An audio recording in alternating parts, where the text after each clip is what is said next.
Good afternoon, everybody, and thank you for coming to the library today. I'm Jeffy with the Reference Department, and it's my pleasure to introduce you to the Alzheimer's series that we're hosting here at the library. I have brochures with the upcoming series on the table, some information from the Alzheimer's Association of Middle Tennessee, examples of the books in our collection, the memory kits for using with people to jog their memories and stimulate discussions, as well as some information about our monthly Alzheimer's caregivers group and another local organization that's meeting here in Williamson County.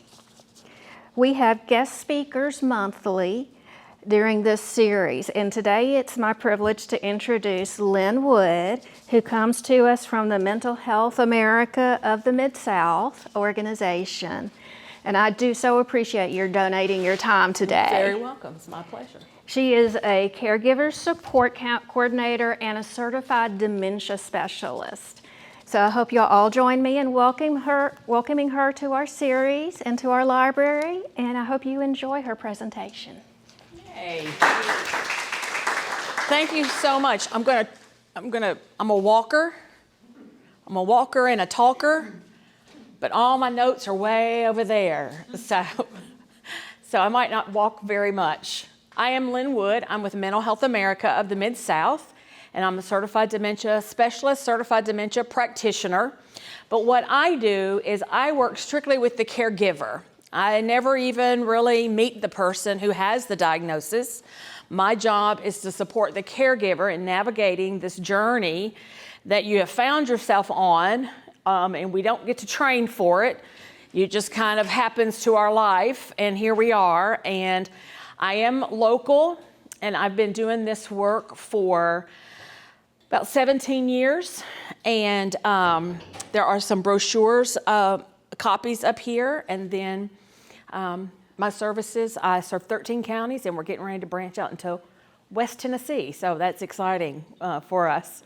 And so today we're going to talk about leveraging the power of activities for behavioral redirection with those living with dementia. Really long title. But the basic idea is someone's having some behaviors. How can we stop that behavior and get somebody moved on to something else? That's what we want to know. And so we're going to look at some behaviors, but we're really going to look at how to break that mouse wheel that sometimes people get on when they just keep repetitive emotion. So we are going to look at some behaviors, but there's just a couple of things I got to get through some housekeeping first. I'm not a nurse, I'm not a doctor, I'm not a therapist, but I am an educator and a dementia practitioner. So if there's mental health issues going on, you can reach out to us at mhamidsouth.org, and then we can put you in contact with the right folks. And what that means for you is when I'm working with a family, if I think I see some anxiety, some depression, then I will be very upfront and say, oh, I think that we're working with more stress, caregiver burnout, and then refer on to those clinical folks who can help navigate those diagnoses. So there's three things that we're going to talk about. We're going to explain the functions of the different types of behaviors demonstrated by those living with a dementia, keys to success, and then why specific activities work. So first of all, it's important to know that a vision is our most powerful input. You know, if you go back to kindergarten, we've learned our 5 senses, smell and seeing and taste and touch. But vision is where folks living with dementia, they're really paying attention to what they're seeing, because we know cognitively they may not be able to process what we're saying. And here's what we do. We think that they can't hear us, so we talk louder, and that's really not the problem. The problem a lot of times is not the hearing, it's the cognitive understanding of the language that we see decreases. And so someone is watching our behaviors, our facial expressions. Are we twitching? Are we playing on our phone? Or are we making direct eye contact and making sure that we are showing happiness if we're happy, or laughing, or are we sad? Because they're going to pick up on that behavior of ours to see how they should behave. If you've ever walked into visited an assisted living area or a memory care, you might see people sitting around and talking and having a great time and laughing. And you and I would not know what the conversation is about. We would not be able to understand it. But they're having the best time in the world. And it's because somebody was smiling and somebody else started smiling, and then it just kind of took off from there. So that's how we know that folks are watching what we're doing, so that they know how to respond. What we do as caregivers is we talk too much. We give too much information at one time. I just left a family. She said, yeah, tell my dad, go ahead and go outside and turn on the hose and water the flower, the garden, and then get the pots for me too. And she said, and I'll go out there 15 minutes later, he's standing there with water running out of the hose, but not watering anything but the grass.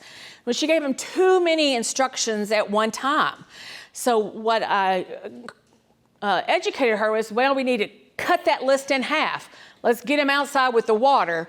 Now let's have him water what we want to water. So we need to give more brief descriptions. And you know, the other thing that we don't need is we don't need a lot of adverbs and adjectives and things like that. It's not because of this and when we do that and what for.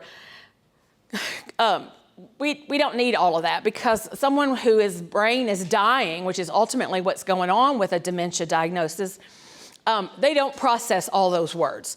Language is on the left side of our brain, LL, left for language. Rhythm is on the right, RR. So chit-chat is on the right, foul words is on the right, prayer, poetry, all that's on the right. But we lose those language abilities first off. So if somebody starts cussing like a sailor, they're just using those as nouns. So try not to be real offended, because their brain on the left is just not able to assign a noun to that. So we need to give less instruction and make sure that we're presenting ourselves open, and we want to help that person.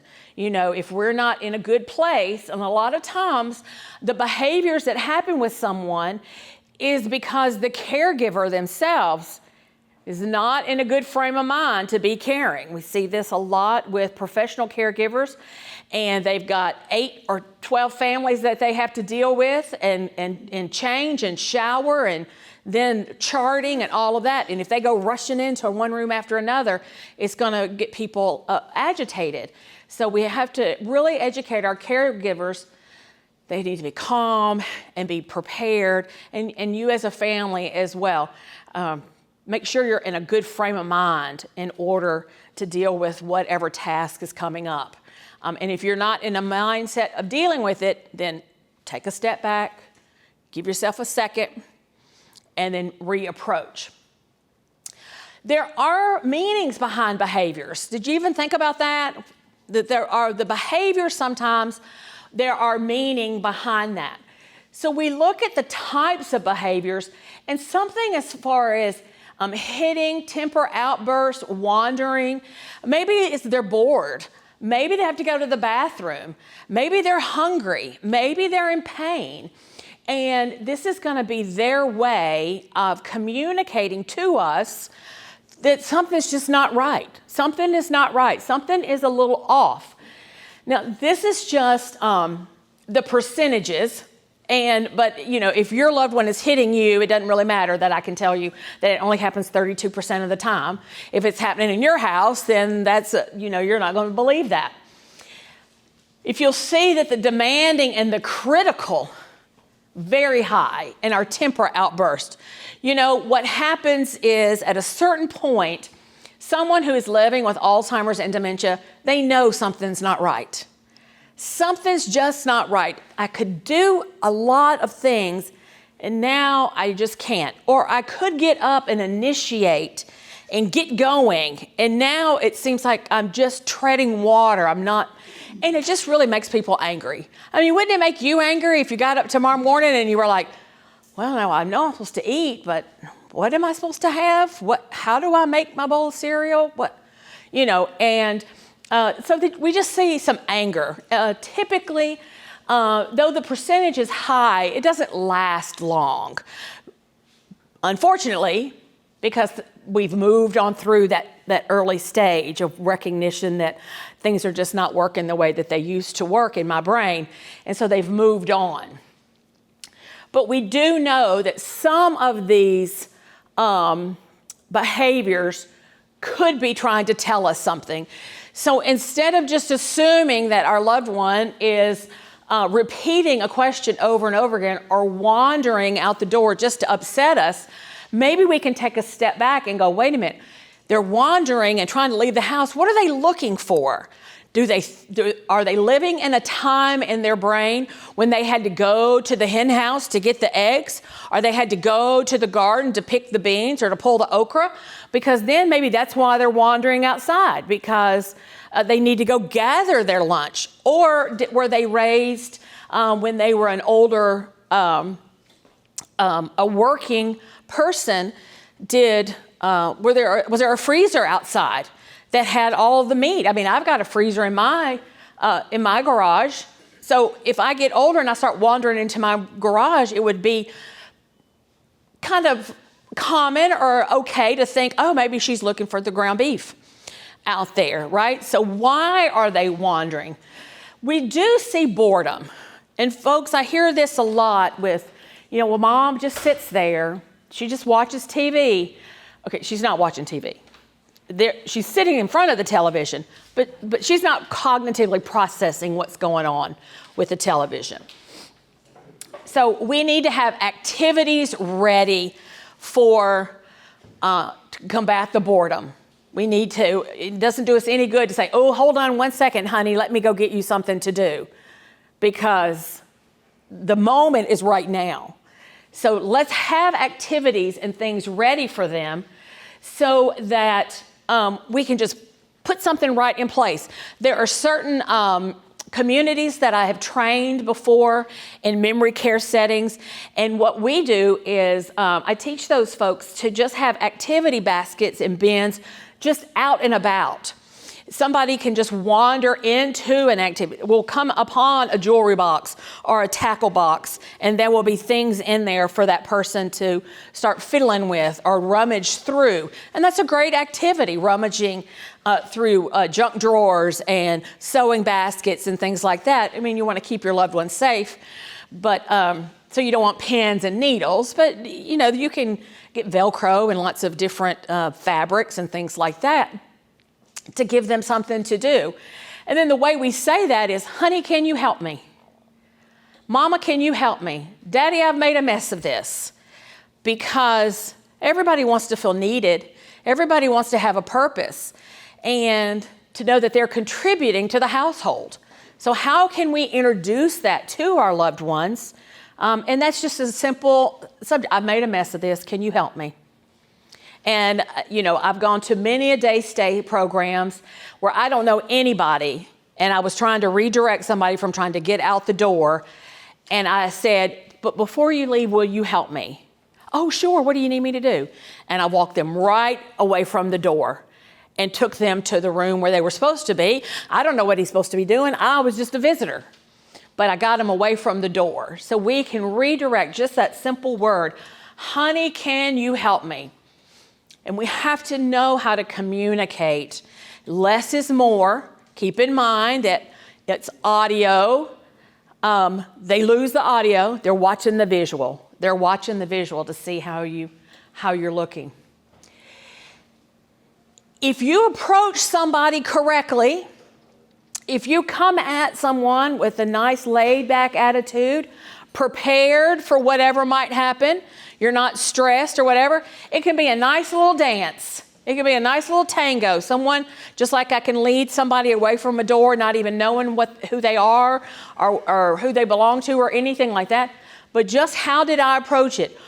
But if I had walked in, where are you going? You can't go there. No, hold on. Well, let me get you away from that door. Then everything's going to explode, right? Because why am I trying to keep you captive? And that's going to be where that person's brain might go, because we already have seen suspiciousness. You're poisoning me, you're holding me against my will, you're stealing all my stuff, you're trying to lock me away. And are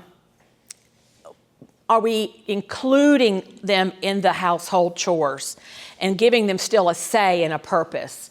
So it can be a nice little dance if we come at them with openness and patience. And that's a hard word when your loved one maybe is not making it to the bathroom on time, or is only chewing some of the food and then spitting some food out. I mean, there's some really odd behaviors out there, and it's a hard job. And if you're doing it, I commend you. But if you need help, there's help out there for you. So that's something like this, the support group, asking for the help. You know, I'm local and my services are free. So how can I help you? How can I assist you with making decisions or knowing how to go to the next thing, so that you know you're not walking this journey alone. And you're not. Look around the room. You can have a support group right here just by turning around and going, I'm a caregiver and my name is Lynn. And then, you know, go from there. So you're not alone. You're not alone. So how do we approach? I tell you, you have to approach. Approach is key. You have to do it with a great attitude. But how do we do that? Well, we approach from the front. And we don't want to do something to the person. We want to do it with the person. And dementia robs skill before strength. And about this time, you guys are all sitting there going, but the title of this thing was activities. I haven't heard one activity yet. What's this lady talking about? She's doing everything but talking about the activities.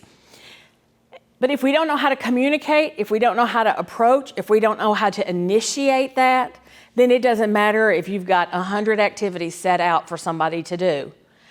If you just walk up and just hand it to somebody and turn around and walk away, that does nothing for you. So stay with me. Hold on. We're going to get there. I promise. We're going to get there. You don't want to just reach right in and touch somebody and just put something on there. We use this with activities of daily living, bathing and dressing. I had a gentleman one time, you might have heard the story. I tell this story often when I teach. But it was her grandfather's shower day. And she called me and she said, my grandfather cannot go back to the memory care where he was because he was combative. And I said, well, tell me the story. What happened? Well, it was his shower day. And at the time of the altercation, there were 4 people trying to get Granddaddy's pants off because it was his shower day. And when the first person couldn't do it, and they called him back up, and then he became agitated, and they called in more. And I looked at the granddaughter and I said, well, if 4 people were trying to get my pants off, I'd fight. Would you not all fight if 4 people were trying to come and get your pants off you? That gentleman did move in, and what happened was this community where he was at, they were not trained on how to do an approach. So the caregivers were wrong. That gentleman moved in with us. We never had one issue because we trained our caregivers on how to approach from the front. I am so sorry that you sat on the front row because you are going to be my guinea pig now the whole time. You approach from the front. You make sure you're in their eye level. You don't come around from the side because our older adults lose their peripheral vision.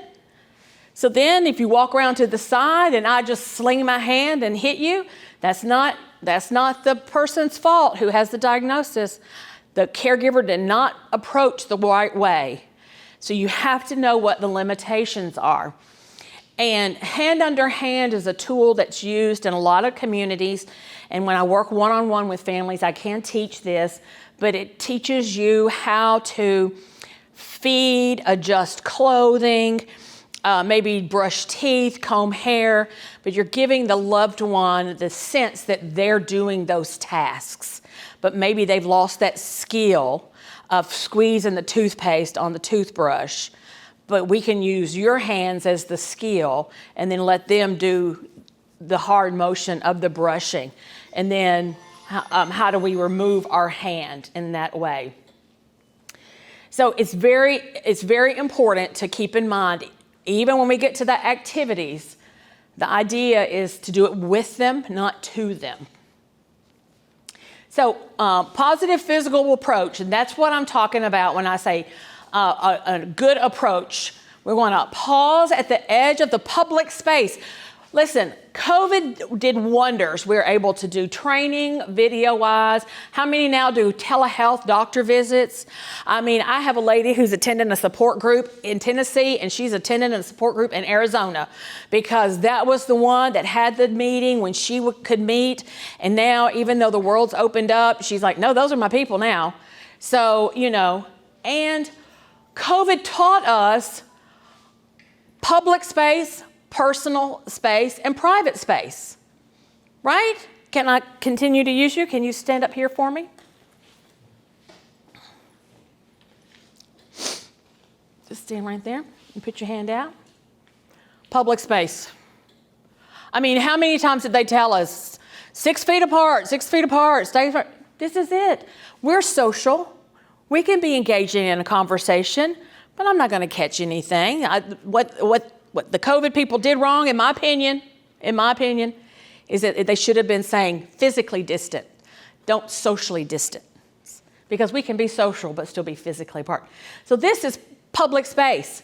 Now, if she takes my hand, she's invited me in. So now I'm coming into personal space.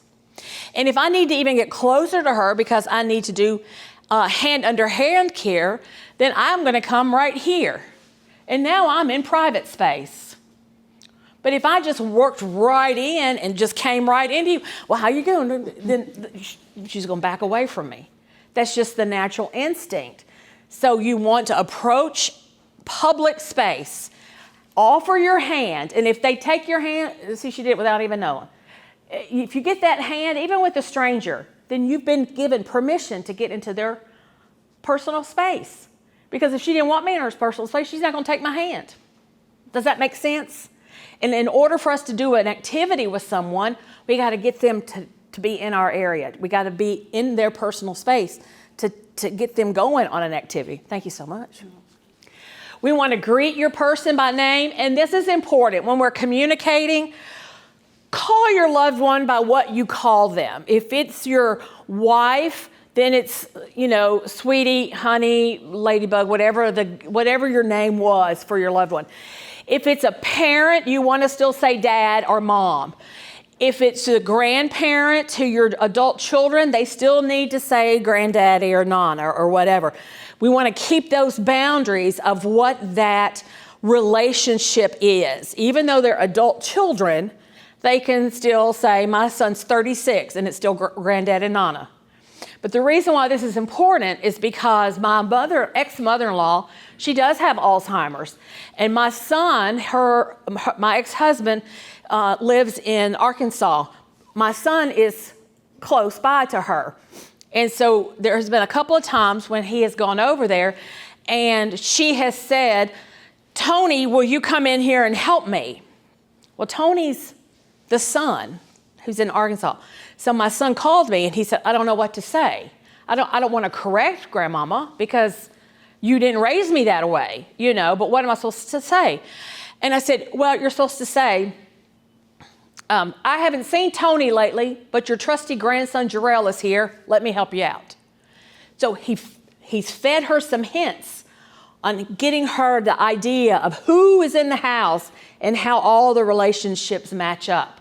So that's when I say greet the person by name. Call them the name that you always call them. Even if grandmama is still grandmama, even though I'm not married to her son anymore. But it's who I am in relationship to the son, my son, so that she keeps all of us together. So keep that in mind if there's ex-wives and children and things like that. Shake hands to maintain that and get that hand under hand, move to the side, keep eye contact. Again, all of this is communication because our person is looking at us to see what we're supposed to do next. Where are you going to take me? Where do I need to go? And if your loved one has a behavior of shadowing, do you know what shadowing? They're following you from room to room to room, right? Do you know why they're doing that? They trust you. They're safe with you. You're their person.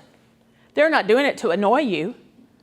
They're doing it because if I'm with you, then everything's okay. If I'm with you, then I'm not going to get lost. And if you don't know where I am, then I might not know where you are, right? So sometimes if you could just look at it like they just know that I'm their person. And it makes it a little bit easier. And then one of the activities, if your loved one is a shadower and you just really need to have 5 minutes alone in the bathroom, outside the bathroom door, give them a book to hold. Give them a purse to hold. Give them a jar of pickles. Can you hold this for me? A broken brain can't do two things at one time really well. So it's not going to hold the jar, but try to wonder where you're doing and where you're going and how long you're going to be gone. They're going to hold that jar. And let's face it, men hold purses. All the wives, even right now, my husband, I will give him my purse when I go into a dressing room to try on a dress. Or at church when I'm carrying out flowers. Right? Your purse does not match your shoes, Kevin. Well, it's not supposed to, but it matched Lynn, so there we are. So we want to make that connection somehow and wait for that acknowledgement. But that's a good activity right there for someone who shadows. If you need a minute away, just have them hold something for you. Hold my place in this magazine. And you can get about 5 minutes for yourself. If you are meeting someone for the first time and you're going to start an activity, make sure they know how you know them. When was the last time you and I were both at Vacation Bible School? Was it last year? It was last year. I think you taught the 4th and 5th graders. We're giving that person a lot of information so he can put pieces together so he can know how I'm supposed to know you, right? And that might have been too many words, but he heard Vacation Bible School a year ago, right? So we want to make sure that we're being supportive with our communication.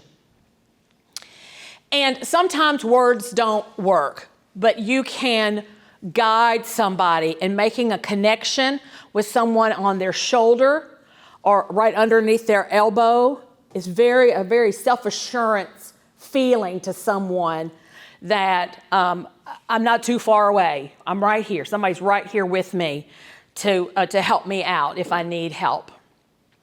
So sometimes words don't work, but you can use motions. What time is it?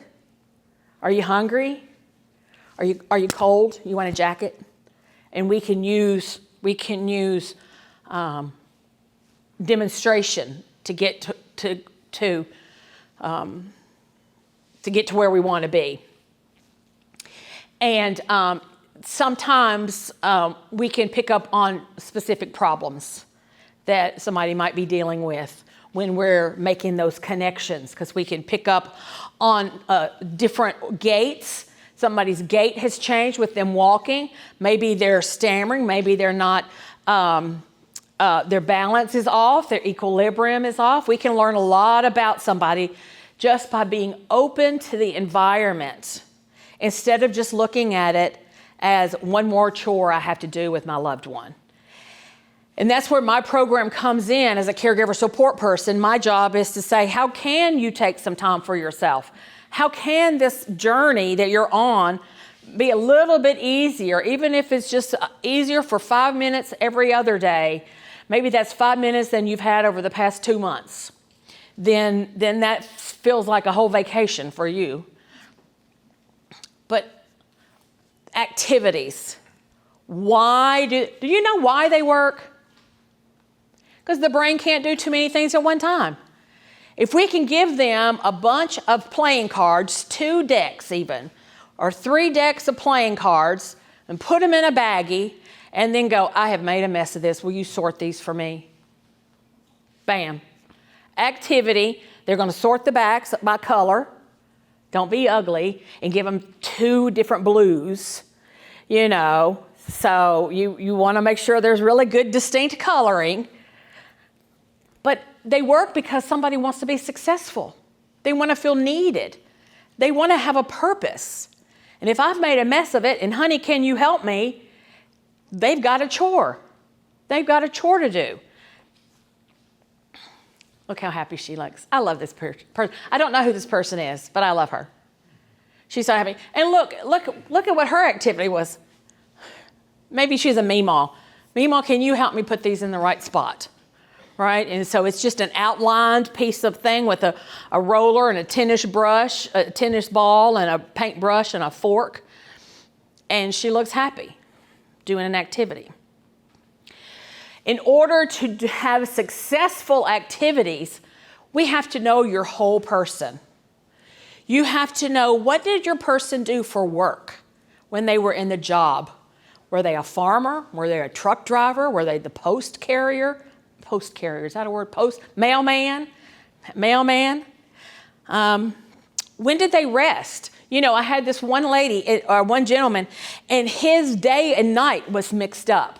He wanted to sleep during the day and be up prowling at night. And we could not figure it out until we had a conversation with the wife. What was his job? He drove a truck at night. Well, no wonder. So who has to change now? Not him. The staff at the community had to make sure that he had snacks throughout the night and he had tasks to do. So, and then they slowly got him to where he wasn't going to bed at 6 a.m., but he never really got to the whole go to bed at 6, get up at 6. His day and night was always. But we needed to know, when did he rest? How did he care for himself? How does your loved one, what are the hobbies? Were they a deacon in the church? Did they craft? Did they whittle? Or your grandmother or your mother, were they a knitter or sewer? What was it? Did they care for the babies? What did they do? What did they do to fulfill themselves? We talk about love language now and filling our tanks and all this. What did our older adults do before they knew there was such a thing as filling up their tank? But they did something. My dad, he's 84, and he goes to the barn. He doesn't really do anything. He just tinkers. We all know that word. What are you doing? I'm just tinkering around. I don't know, never know what he does. It always looks the same every time I go up there, but apparently there's tinkering that's been happening up there. So, and then leisure. What is leisure? What is our leisure that we can do? Leisure and resting are two different things. Resting is rejuvenating ourselves and knowing when our days and our nights are. Leisure is it meditation? Is it journaling? Is it singing? Is it doing poetry? What did we do for leisure? And we have to know the whole person, because if I try to give baby clothes to somebody who never had children, they are not going to be interested in that activity, right? Because they're going to go, I don't know what to do with all this cloth diapers. What in the world? You know? So we have to know the whole person. And this is something that I really work with on our assisted livings, our memory cares. This one program I have done with Vanderbilt Behavioral Health, with Vanderbilt Alzheimer's Clinic, because they're admitting people and not knowing the whole person. So then that person is there to get treatment, but they don't have a clue who that person is, and they're trying to get them engaged in activities that have no interest to them. So I am systematically trying to change the whole medical industry, that when someone's admitted, we need to know what their work was and what their leisure was and what they did self-care. Just like I'm also trying to bring back letter writing. So if any of you get a letter from me, I'm just trying to bring, I'm now the card writer of our church. And I said, and they love it. And I got a card back recently. I was like, oh, this is so fun. So I'm trying to bring back letter writing. Everybody has a purpose. What was their purpose? There was a gentleman one time at a memory care. Every morning he got up, he got a paper, he'd go and sit down at the breakfast table, have a cup of coffee, and then we had a little work area for him. It was a desk, and it had an adding machine, and it had time cards, and then he would go to his little desk area, and then he would read the paper. He wasn't reading the paper, but his behavior that he had done for so many years. And so that was his purpose. And then he'd start fiddling around with the adding machine and the time cards because that was what his work was. So we made that environment amenable to him and what his work was. We had baby high chairs and bassinets and things like that for our mothers who worked in the home and raising the children, so that they still, and that they had silverware to clean, and they had baby clothes to fold, and they had socks to match and things like that. So knowing the person's work, and then how do they take care of themselves? Again, how did they do that? Was it getting their toes done, or was it tinkering in the barn? Leisure is the fun stuff, and it can be passive or aggressive. What is leisure to me may not be leisurely to you. But knowing this about your loved one, so put yourself in this mindset, in your loved one. And you can know the stuff about yourself too, and write that down. So the next person who comes in and has to take care of you, they're already ahead of the game. Right? You're having to figure it out, but if you learn the stuff about yourself, I've got books where you can write all this stuff down. So if something happens to you and you need to be cared for, somebody's already going to know about you because you've already written it down, and that's just paying it forward. And then that resting and rejuvenating ourselves. So there's several different ways. This is one of my certifications, TIPA Snow. And Alzheimer's Association has stages 1 through 7. Mental Health America, we have early, middle, and late. And TIPA has gems. The idea being that somebody should just be more than a stage 3. They can be an emerald, or stage 7, end of life. They can be a pearl. They're very contracted, but there are still activities that we can do with each level. So this is an app that you can get. You can also go online. Her stuff is free, where you can watch YouTube videos. Her TEPA, T-E-E-P-A, Snow. If you download her app, then she's going to say emeralds, going, time travel, and she's going to have activities and ideas for you, right? Communication techniques, some behavioral things that you might need to watch out for as someone's going from one to another. What it is, if you look up TIPA Snow activities, she hawks her wares. She does sell some, but she kind of goes through something like PVC pipe for our men. She gives a demonstration that takes strength, not skill, to hook those pipes in together. That's something that you can buy pretty inexpensively at a hardware store and cut that down and have some elbows, and you can have them piece it together and then pull it apart. There's some things like balls that have a handle on them, but it's good for throwing. And the whole idea is to say, this looks childish, but they're soft on the hands. This takes more strength than what I've got. You're really helping me if, again, how are we communicating it? What I mean by being prepared is when your loved one is exhibiting a behavior, when they're shadowing you right there, or they're having a hallucination, or they're accusing you of holding them hostage, that's not the time to say, now let me think of an activity that I can get you involved in. That we need to have the activities ready, so then you can say, oh, I'm so sorry that you feel that way. If you could help me with this, and I'll go and check on when you can leave here, right? So it's all just giving us time.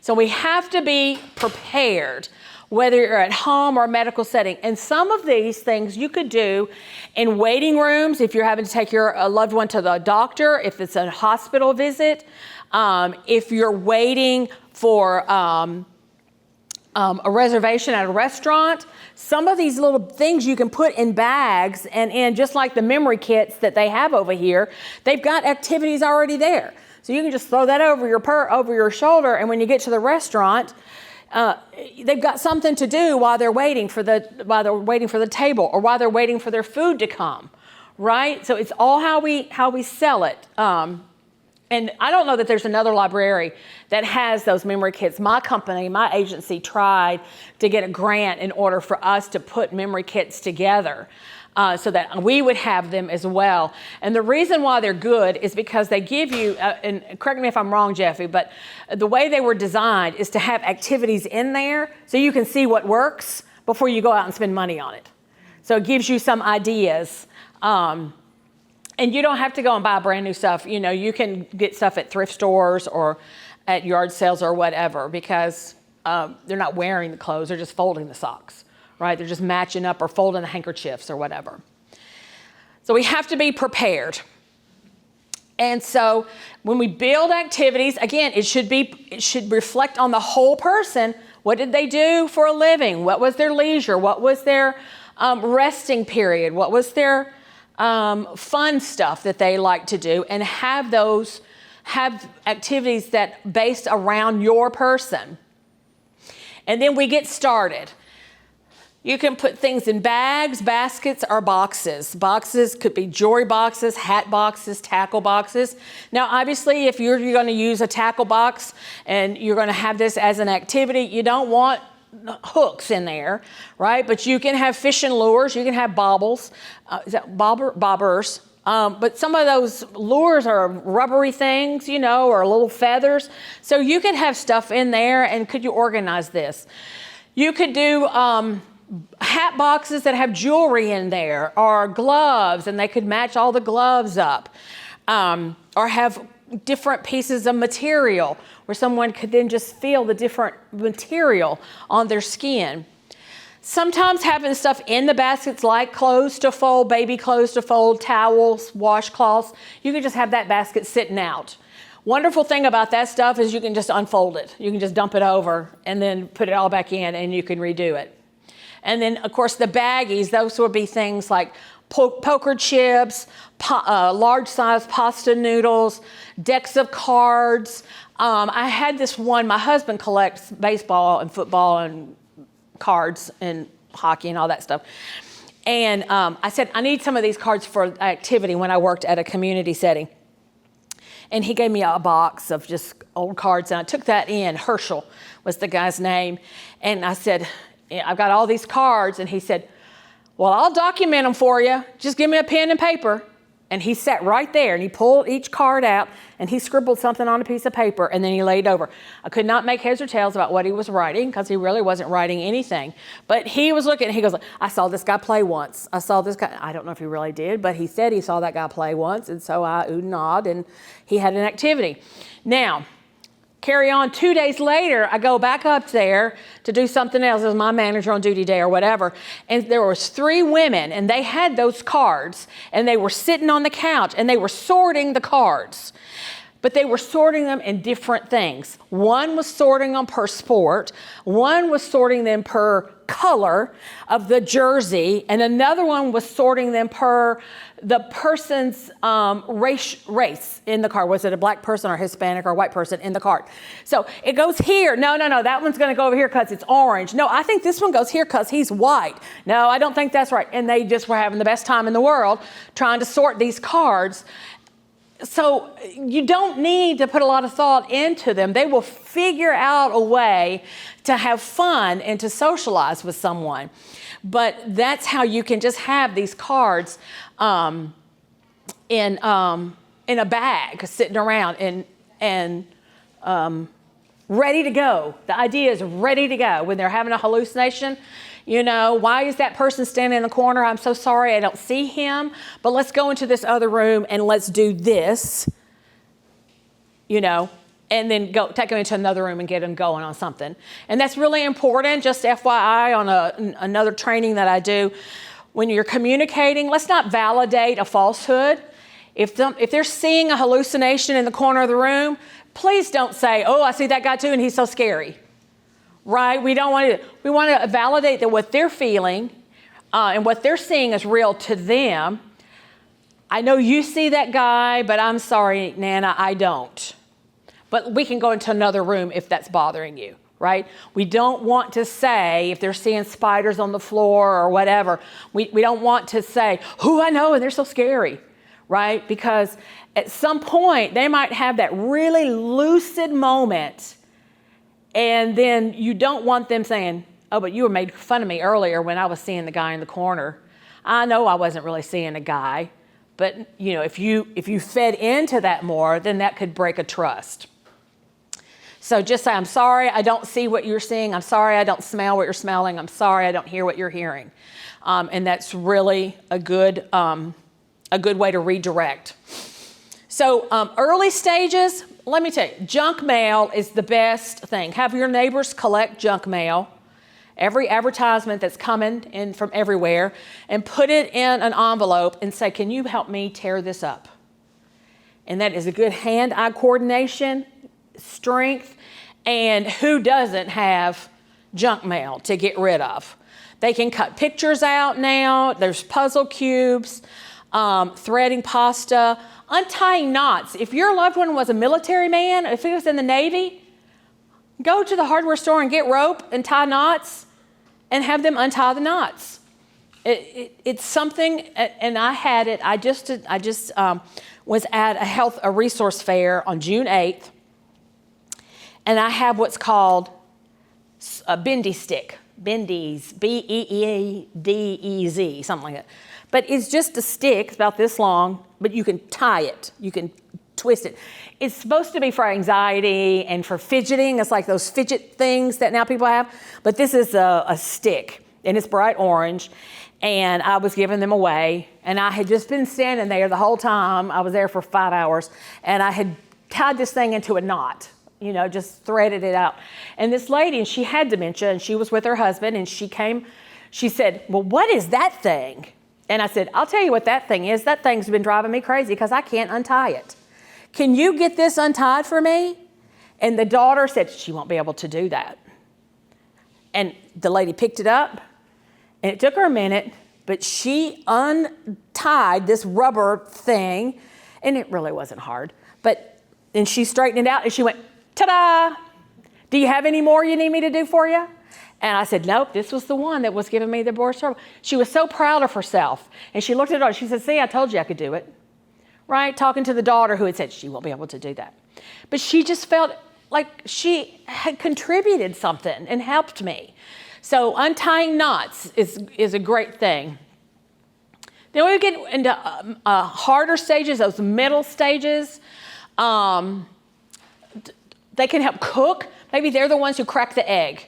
Maybe that person is the one who doesn't measure the flour, or measures the flour, but you do the leveling off if you're baking, right? Maybe they're too shaky to level it off. You can get all the ingredients set out and then say, okay, now it's the eggs, now it's the cocoa, now it's the sugar, now it's the this, and let them do that.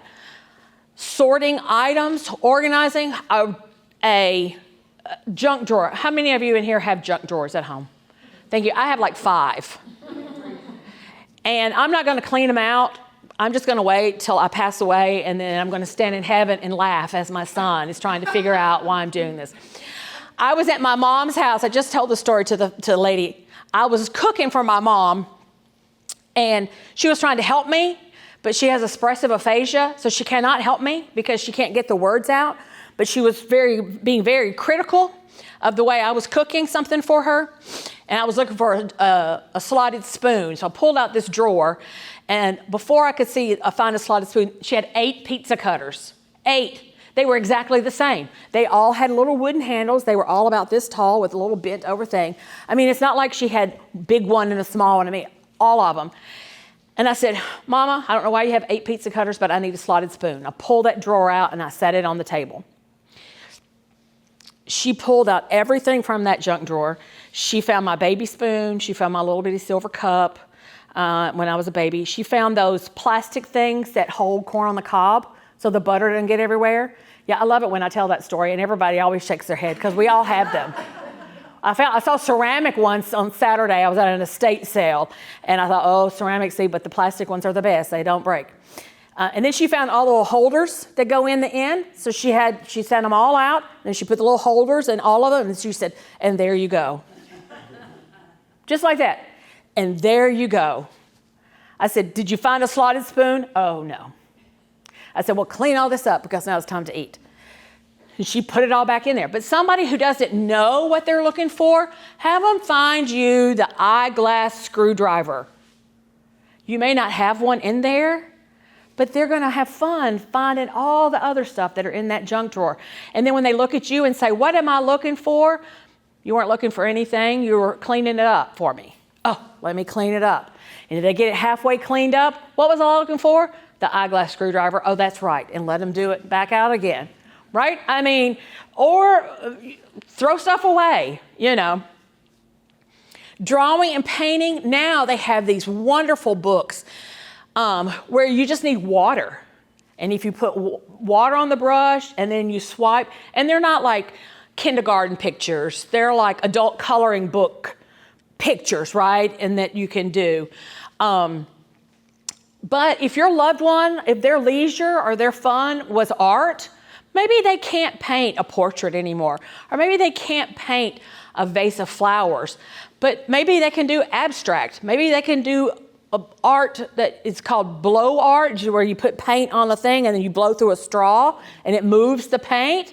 Do clay, do putty, something to give them an idea that to get them back to what they like to do. They don't have to give up what they loved doing before. Now, have y'all seen those big knitting blankets? Those blankets with the really big knitting yarn where you do everything tying. So, I mean, we can adapt to meet the needs of our older adults. Providing a cleaning cloth, matching items on the board, playing music, dancing, and the PVC pipe as we get into later stages. Again, if you call me, I've got 5 to 7 pages of activities. Alzheimer's Association has activities. Teepa Snow has got activities. You know, and if you don't want to waste your time, again, my brochure's up here. Call me and I can email you 7 pages. And some things work on Tuesday, and that same thing may not work on Wednesday, but guess what? It might work on Friday. So just because it doesn't work one time doesn't mean we just chunk it. We can still continue to try to do that. And you know what's important about activities? What's important is that your journey is going to end. I mean, it's just a fact of life. We know 4 things about dementia. We know that 2 parts of the brain are dying. We know that it's progressive. We know that there's no cure. And we know that it is terminal because the brain is dying. At the end of your journey, can you take some of these activities that you have done with your loved one, so when your journey is over, it's not just about the care. It's not just about the shadowing. It's not just about cleaning up bathroom accidents. You have some memories that will sustain you when your caregiving journey is over. That's my hope with these caregiving things. Putting photographs in a photo album, that is for men or women. And we're paying a lot of money right now for people to figure out what our heritage is and where we came from. And if you get with a Meemaw or a Pop or whoever, my mother-in-law is 89, and I can pull out pictures and goes, this is my second cousin's daughter. And you know, we haven't spoken to each other. And so, well, what was her name? Clarissa. And I'm writing Clarissa on the back, right? Because she has my history. Or she has my husband's history. And you can put photo albums in a photo album, and they can be upside down and backwards or whatever, and it doesn't matter. They're telling you their history. Because what we know for sure is what we learned first, we remember the longest. So our older adults' history is still in their brain. They can still tell you about them trying out for the Little League baseball team, or when their dad took them fishing at their grandmother's pond or whatever. My sister has fallen into a tackle box and had hooks all in her backside, which was the same time that I rode a pig. And I can tell that story now, and that happened when I was a little girl, and I'm gonna forever be telling the story about my sister who fell in the tackle box on the same day that I was riding the pig. And my parents couldn't figure out which one they needed to talk to first. get me off the pig or get all the hooks out of her hiney. So we keep those memories. There's no certain answers. This is another thing we know for sure. Some things are going to work and some things are not. But if we can come at it with a good frame of mind, with the idea that this is going to be something that sustains me, then maybe that can help us on our journey a little bit more, and put us in a good frame of mind to move forward and not just think about all the hard that goes with this journey, but we can find some fun in this journey, because the fun is what we're going to remember. These are all the resources where I found all of the stuff, and so if you don't believe anything I just told you, this is where I got it from. So I like to always say that.